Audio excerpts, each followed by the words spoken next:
Just wanted to talk, that's all.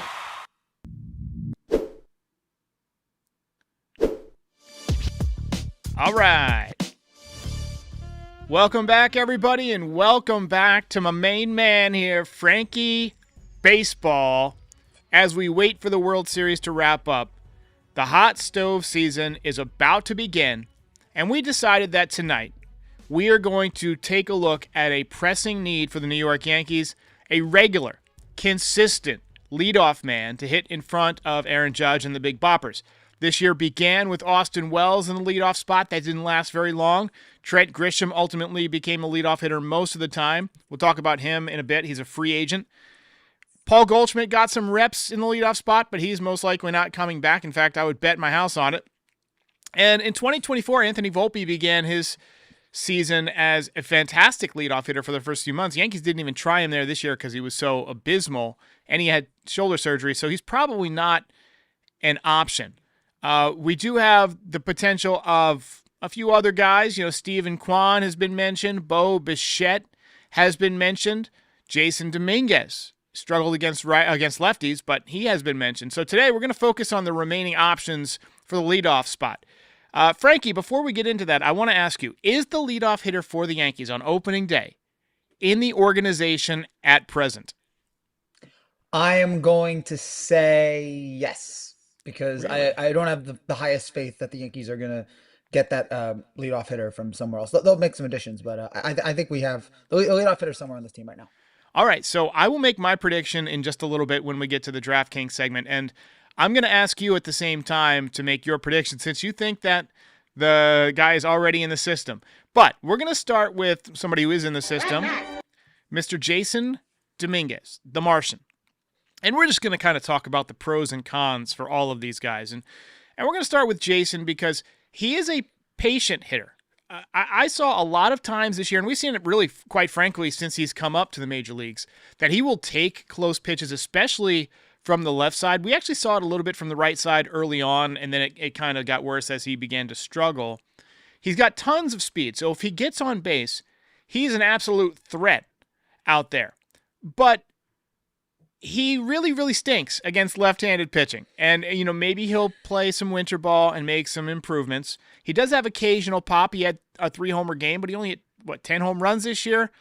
And I think a lot of Yankees fans are not sold on him being at the top of the lineup, especially against lefties. So before we dive too deep into the entire list of candidates, I want to get your thoughts on Jasson Dominguez, the rookie, what you liked from him, what you didn't like, how you feel about maybe him taking over in the leadoff spot. Do you think he can improve against lefties? What are your thoughts on the Martian? I want to like him. Every Yankee fan, I mean, you especially, you were the leader of the Jasson Dominguez fan club. It's been a disappointing first season from him, and I know I don't know if you spent a lot of time on what is now known as X on Twitter, but whenever Yankee fans post about, oh, this is going to be Jasson Dominguez's year, there'll be all these replies about, you say that every year. It's like 5, 6, 7 years now. It does kind of feel like that. It feels like we've been waiting for this breakout moment for Dominguez. We all thought it was going to be last year, and then it ended up being a disappointment there. I think next year it's now or never, right? Like 2026. If he doesn't break out this year, then he's just going to be he's going to be who he is. I mean, I saw that, I guess, for Volpe, the same thing. So I'm going to choose to believe. I'm going to choose to believe. Now you're asking the Yankees to develop somebody here as a hitter, and the Yankees have had their troubles with developing a lot of hitters. But look, we saw what this guy could do in just a brief period in 2023. We know about the capabilities he had. Yes, he has troubles, at hitting, some problems, especially in the outfield. But this is not about that. But I'm going to choose to believe that this man, that the Martian, that this otherworldly creature is going to have, this is going to be his breakout year. I want to believe that. If I can't believe that, then what am I supposed to believe in for the Yankees in 2026? So I think that this is going to be I'm not saying he's going to be an MVP candidate, but I could see next year him hitting 20 home runs. So I don't know about 20 home runs, but so I think it's fitting that you said you want to believe, right? That's the Fox Mulder sign on UFOs and aliens or whatever. I want to believe too. I've been a believer in Dominguez. I still think he's got a slow heartbeat, and he lost some time in the minor leagues. He's had some injuries. He's still just 22. I think that you're right that he needs to take a major step forward this year, but I don't necessarily think that if he doesn't, he's never going to be a great player or even a good player. I think there's a strong possibility that if he doesn't get off to a good start, he becomes a role player, right? And he becomes basically the outfield version of, like an Oswaldo Cabrera, somebody who the fans like and is a likable guy and has some value from time to time, but really only hits against right-handed pitching.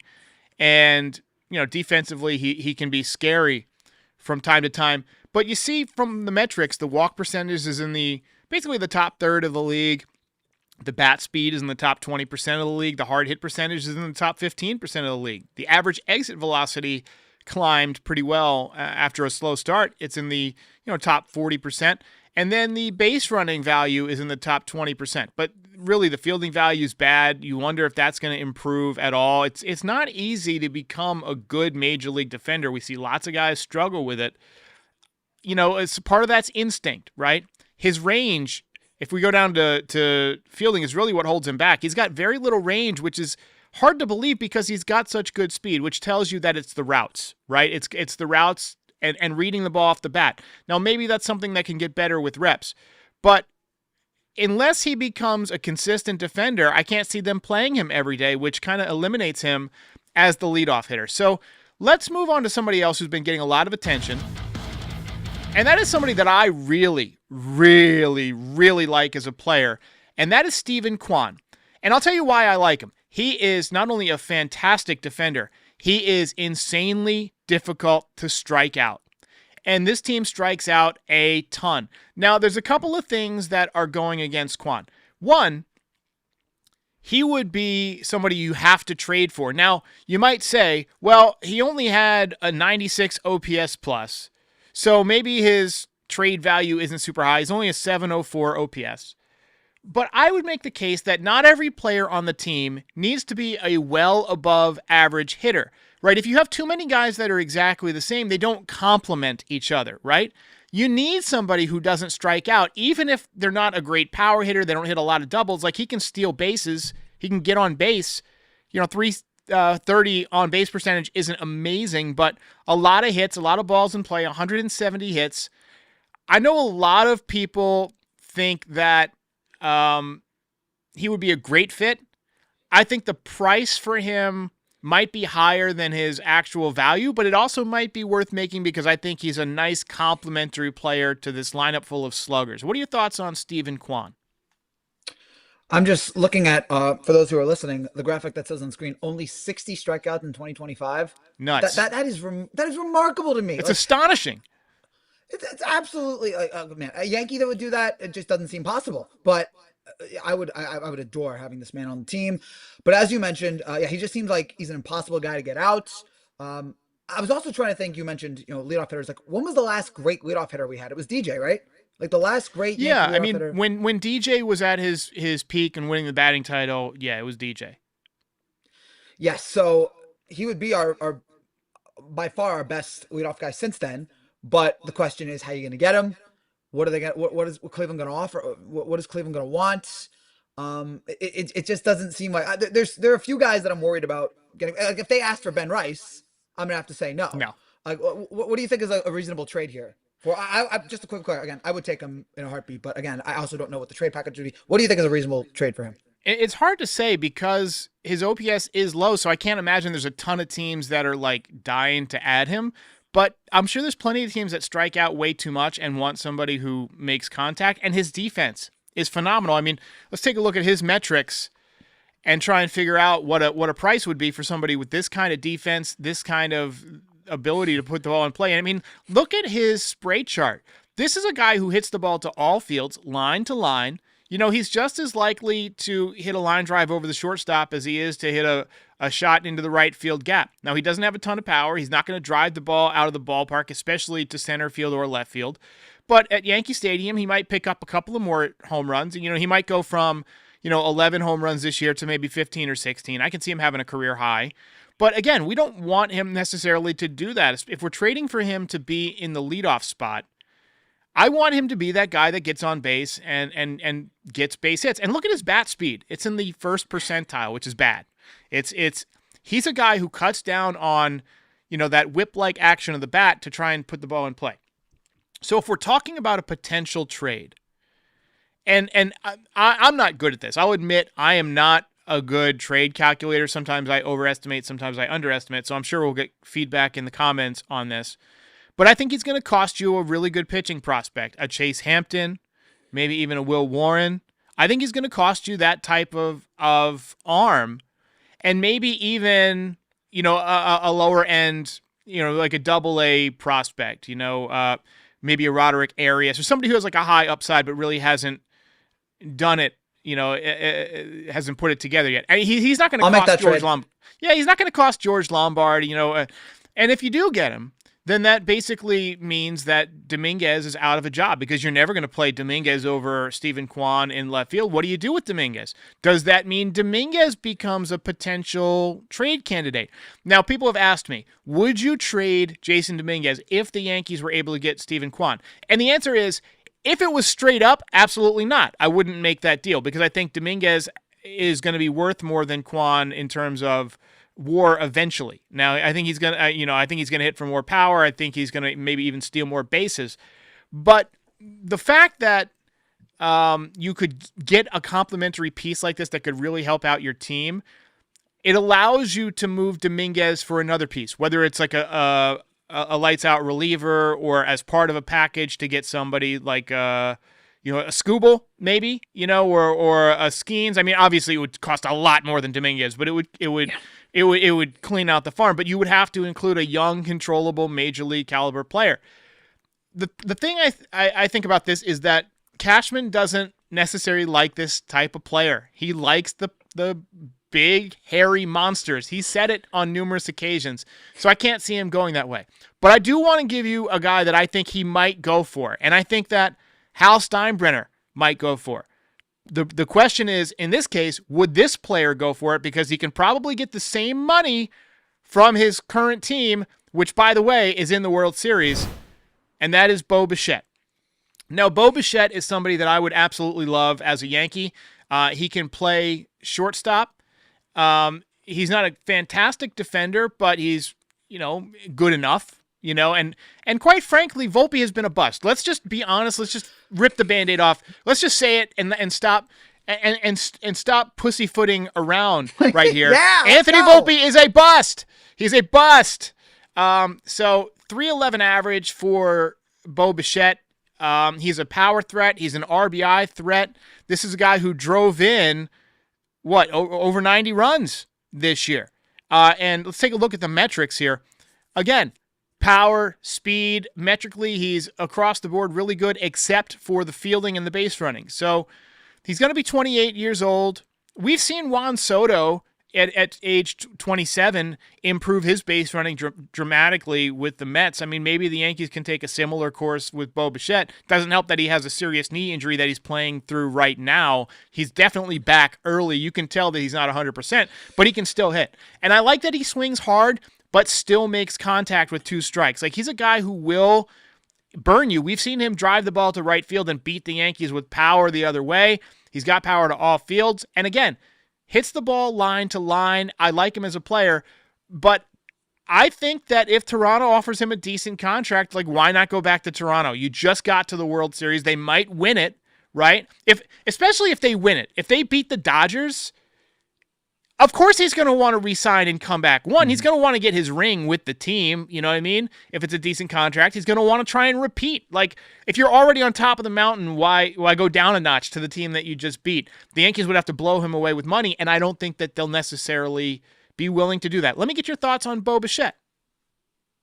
Love watching him. He's been great for the Blue Jays all year. And in this World Series, it's a shame that he's not 100%. But he's still batting, 364? Maybe one of the reasons why the Blue Jays lost Game 3 is they took out a bunch of their guys. They pinch ran him, including Bichette was one of them. They pinch ran him for a couple guys, or for someone. I think it was IKF. And one of the reasons why they couldn't win that game is because they couldn't score, because they took out the better bat in their lineup. But I'm not even yes, he's a great on offense. As you mentioned, only 27.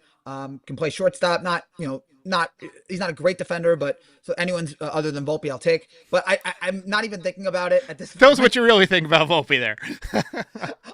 Do you think Volpe's dad still watches, or when do you think he last watched? I think he quit when I said that Anthony Volpe should be launched into Saturn.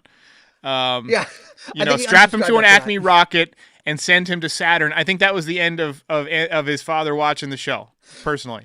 Yeah, well, all good things come to an end. But I, I don't even think about it. I think it's either going to be Volpe or Caballero as the shortstop next year. So I'm not even imagining. Yeah, I'd love to have him, but yeah, I don't see them. And I agree. Even if they don't win the World Series, he's going to want to go back. Toronto has a much better chance, I feel like, of getting back to the World Series next year than the Yankees do. So yeah, I think he stays with Toronto no matter what.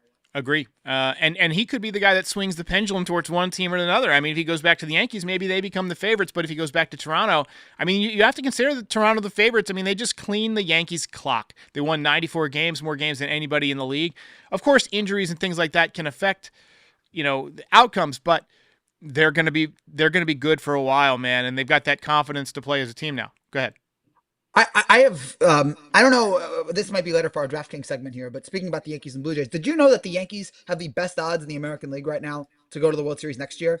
And I would love to know what the people in Vegas see that I don't, because there's not one Yankee fan that would tell you the Yankees have the best odds in the American League and that they're right behind the Dodgers. No Yankee fan would tell you they're the second best team in baseball heading into next season. I would love an explanation. It's basically, I think it's based on who people bet on, not necessarily like who's the best baseball team, right? I mean, are Yankee I think fans, a lot of people really going to bet on the Yankees? Well, I think a lot of people expect the Yankees to spend big in the winter, and we know as Yankees fans that they're probably not going to. I mean, and I'm not sure that the pieces are necessarily out there that they want to spend on. If the pieces were out there, like if there was a shortstop who was A-Rod in his prime as a shortstop when he was a free agent. Yeah, I'm not sure if you remember, that was a bit before your time, but when A-Rod was a free agent, he was about, I'd say 24 years old, maybe. He came up at 18, so he was about 23, 24 years old. He met with the Mets before signing with the Rangers, and there was this talk, I want a plane, I want a suite, I want all this, he wanted all this nonsense. I think if there was that caliber of shortstop available right now that was a free agent, the Yankees would give them all the money in the world. But that person's just not out there. And if George was alive, that would definitely happen. Yes. So Louis Pennefield says, long time, always missing your live shows. Very busy here, but I'm always listening. Appreciate it. Louis, we miss having you. Let's talk about Trent Grisham. 235 average, 34 home runs. His metrics were improving, especially the chase rate. He was not a great leadoff hitter, but he did hit a lot of leadoff home runs. He was a threat in the first inning, which I think the Yankees consider important. He is a free agent, but if the Yankees offer him a qualifying offer, I could see him taking it. I mean, that's like a 400% raise. And then if you have another good year, you get a bigger contract. His agent might advise him, hey, go back to the Yankees where you can play now. And if he turns it down, the Yankees only get a 4th-round draft pick. So they might decide not to do it. But I think it's worth offering him the qualifying offer and just seeing what happens. And if he takes it, hey, you're at least you're running back out there in center field. Maybe you still sign Bellinger, play him at first, and basically run everything back, put Dominguez out there and left as your everyday guy. But what are your thoughts on Trent Grisham? I didn't love him in the leadoff spot, but I did like that he provided occasional pop. And yes, he vanished in the postseason, and he's a better defender than I think he showed this year. Let's pull up his metrics. Yeah, I like Trent Grisham for most of the season. Some of the batting average alarmed me, but you know what? You hit 34 home runs. You're obviously doing something right. But I don't know what happened there. Was it just I was listening to Trevor May, who works here on Foul Territory, do a show, and he was talking about one of the reasons for Judge's lack of postseason success maybe has something to do with the fact that in the postseason you're going up against better pitchers, and those better pitchers tend to be able to locate the ball better, and they're able to get Judge to struggle more. Do you think that's what happened with Grisham here? Do you think that I think it's possible. And the Red Sox just he beat up on the chumps. You know what I mean? But when you face really good pitching in the playoffs, he just wasn't as good. But the metrics are good. I mean, the xWOB was fantastic. The exit velo was good. The barrel percentage. I mean, he was really, really good this year. I know he didn't hit for a high average, but he hit 45 points higher than last year. His on base percentage was almost 350. He had an OPS over 800. I mean, I think people are forgetting because of the postseason how good he was during the year. And he had a lot of big hits. Like, he had a lot of really, really big hits this year. So it remains to be seen if they'll bring him back. But there's one more guy I want to talk about before we make our prediction, and that is Nico Hoerner, who I think is Chuck Knobloch 2.0. I mean, this is a pest. 6.1 WAR this year, 28 years old. The problem is he would cost an enormous amount to trade for. He's not going to be a free agent until 2028, I believe. No, actually, he might have one more year. I might be wrong on that. The chat can correct me on that. But he's definitely going to require a massive, massive trade to get him from the Cubs. 28 years old. No, so it is his contract year. Okay, so contract year. 369 average versus left-handed pitcher, versus left-handed pitchers. 275 versus right-handed pitchers, so decent splits, 29 stolen bases. He can play shortstop, so if you need him to play shortstop, he can play short and Jazz at second. That's a pretty damn good combination. This is one of those guys that makes a lot of baseball sense, and like when we talk about unloading the farm, right? Like who would you be willing to trade a top-flight prospect for? A Chase Hampton or like a big-time prospect? A Ben Hess, a Cunningham, maybe even like I don't know if I would go Lombard, but maybe if it was straight up Lombard for Hoerner, I'd have a tough time saying no to that, Frankie. Yeah, I'm with you there. I mean, he's extremely talented, kind of under the radar season. I feel like he wasn't one of those names that was popping off for that like baseball shows are really talking about that much. But he had a really good season there for Chicago. A lot of guys did, obviously, that led him to the postseason appearance. Yeah, this is another one where I don't think it would make great sense for us to get him. But this is another one where again requires a trade. I think he loves it in Chicago. They love him. I see it very difficult for them to bring him over here. Would love to. There's so many options that I feel like the Yankees. So many because the Yankees obviously look, what we're doing now is not working. We need to Yeah. change some things up. But the question is, what's just a realistic option out there? This doesn't seem like it to me, but Yeah. maybe Cashman can work something out here. But yeah, there's going to be some changes that are going to need to be made. It There are would be two a questions massive here. price, but I think the price would be worth it, like in what he gives you. Oh yeah, there are two questions here: what you would do if you were the Yankees, and what the Yankees will do. And those Yeah. are you're gonna get very different answers there. Yeah. Brian Bashman says that the Yankees system is underrated. I agree. They got a lot of guys that come up from out of nowhere. I mean, Cam Schlittler this year, but in terms of position players, they haven't really done that too often. All right, so let's go ahead and get to the prediction segment. And this portion of the show brought to you by DraftKings Sportsbook. Use code FOUL, bet $5, get $300 in bonus bets if the bet wins.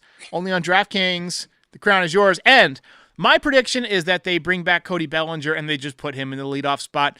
And the reason that I think Bellinger makes a lot of sense is his splits aren't that bad. He doesn't strike out a ton. He adjusts with 2 strikes. He's not a complete mystery against lefties. Like I had a couple big hits against Aroldis Chapman, who's about as tough a left-handed pitcher against lefties as possible. I think it makes a lot of sense to just bring back Cody Bellinger, play him in center field, and hit him lead off at least this year. And maybe eventually you develop another. You got to develop somebody eventually. Maybe it's Dax Kilby. Maybe it's George Lombard if he starts hitting better. I don't know. But for now, I think you can run Bellinger out there and it wouldn't be that big a deal. And obviously you're losing some RBIs because in the leadoff spot, he's going to hit some leadoff home runs. He had 29 home runs this year. But I think he makes a lot of sense in the leadoff spot. Frankie, what are your thoughts on Cody Bellinger? That's actually a great choice there. He had a terrific year for us. Would love to have him back. We'll see what they do. I think they will bring him back. It makes too much sense for them to not do it. I'm not going to choose. I'm going to go with a different answer. I can't choose Bellinger. I'm going to go with a different answer. I guess I'm cheating here. I got 2 answers. One, even though it makes no sense, why not put Dominguez out there? See what you got. I could see them trying it, even though, again, you're going to have to make him a heck of a better fielder than he is. And then 2, and I was thinking about this yesterday, it was your stupid idea, and you know what? I could totally see the Yankees doing it. Anthony Volpe as your leadoff for 2020. You know what? You said make him. He had his best success with leadoff, so why not bring him back? Although, if you really When he want to cut have down on where he his had his swing. most, When he cut down on his swing, and I know that he didn't hit for much power, and that like it took a step back, but he was a better player. He was a better hitter, Frankie. I agree with you 100% there. yeah. Although, if you really want, if you really want to bring Volpe back to where he had his best success, you would put him back in the minors. But that's not going to happen. They're going to keep him on the team next year, and so I could see the Yankees being like, all right, you don't like Volpe? Guess what? We're putting him at leadoff. You're going to have to watch him lead off every game in 2026. So I'm going to say either, yeah. Dominguez. The more I think about it, that's less like I'm going to say.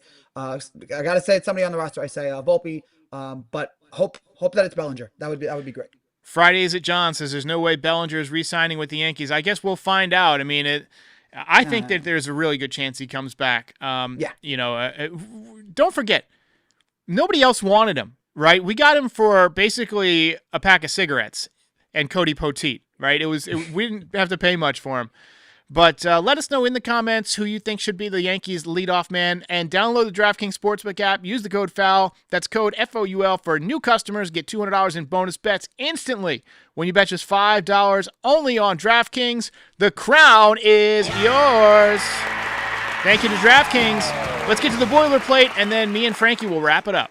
Gambling problem? Call 1-800-GAMBLER. In New York, call 877-8-HOPE-NY or text HOPE-NY 467-369. In Connecticut, help is available for problem gambling. Call 888-789-7777 or visit ccpg.org. Please play responsibly. On behalf of Boot Hill Casino and Resort in Kansas, pass-through of per-wager tax may apply in Illinois. 21 and over. Age and eligibility varies by jurisdiction. Void in Ontario. Restrictions apply. Bet must win to receive bonus bets which expire in 7 days. Minimum odds required. For additional terms and responsible gaming resources, see dkng.co/audio. Limited time offer. Hey, just a reminder, get that like on, get that subscribe on, smash those buttons so you can join us for every single episode all year long. You heard the man. Subscribe. Let's get to 80K, baby. Let's do it. We're on our way. We're at 72.9. We've been at 72.9 for a couple of weeks now. It's been like, because once the season ends, like it's only the diehards that like have the stomach to watch baseball stuff while the World Series is going on with other teams. But we'll pick it up. We'll get there this winter, I think. That would be nice. So, Frankie, World Series is 2-2. How are we looking? Who you think is going to take this thing? And we were going to cover every single game, but I've got some stuff going on, and my wife is very, very, very sick right now, and I feel myself getting sick, and I've got to leave the house for a couple days and do some stuff so over the next couple of days. So I'm just not going to have the time to cover the last two games, unfortunately. But what are your thoughts on the World Series as it stands 2-2? Well, first of all, Derek, all the best to you. Hope you feel better. And to Mrs. Pinstripe Territory and the family, all the best. Before yesterday, I thought for sure, I told you that, oh yeah, the Dodgers are going to run away with this series. I just felt like they had all the momentum and, winning that game. And I got to give so much credit to the Blue Jays. No matter what happens in this series, that was such an impressive victory to get knocked down, to get hit down to the mat, lose a game like that in 18 innings, have your bullpen just depleted after that. You're down 2-1, LA, the place going nuts, and you win that game. Extremely impressive. Great home run by Vlad. They got to Blake Trinan, which I don't know why Dave Roberts is putting Blake Trinan out there. No one wanted to see him out there. For some reason, he's like, sure, I'll let him go. And what do you think is going to happen? He gives up a couple runs. And the Blue Jays are now back in this series. As Magic Johnson tweeted today, whoever wins this game is now in control of the series. I don't think it's a must win, though. I think either one of these teams, if the Dodgers win tonight, I could see them winning one. And if the Dodgers win tonight, I could see the Blue Jays winning the next two. And if the Blue Jays win tonight, I can see the Dodgers, pulling off two more. But in the end, I'm rolling with the Dodgers now in 7. I had Dodgers in 6. I have Dodgers in 7 now. The Blue Jays really impressed me, but I think the Dodgers are gonna be able to pull it off. But what a job last night by Toronto. Yeah. The way they came back, after that heartbreaking loss in 18 innings. They've already done better than we did last year, Frankie, and it's been a good World Series so far. There's no way around it. This has been a great World Series, and I'm still rooting for the Dodgers to win just because of the way the Blue Jays rubbed our nose in it a little bit, and I don't want to hear from Blue Jays fans all next year, but you know what? If they beat the Dodgers, they've earned it, and they will have my respect. And Donnie gets a ring. And Donnie gets a ring. But I still want his first ring to come with the Yankees when they wise up, put it back on the staff. All right, ladies and gentlemen, thanks for watching. Thank you to Frankie Baseball. We'll be back at some point. I don't know if Frankie will be back next week, but I will be back on Monday or Tuesday with some more fresh content, taking the weekend off. Everybody have a happy and safe Halloween. Enjoy the rest of the World Series, and I'll see you next time. If you enjoyed this content, please hit that like button and subscribe. Check out nydesigns.shop for some great merch. Support our sponsors. It helps keep the show going. And you can find us on all major audio platforms, so be sure to subscribe there too. But most importantly, come back again soon. We'll see you next time.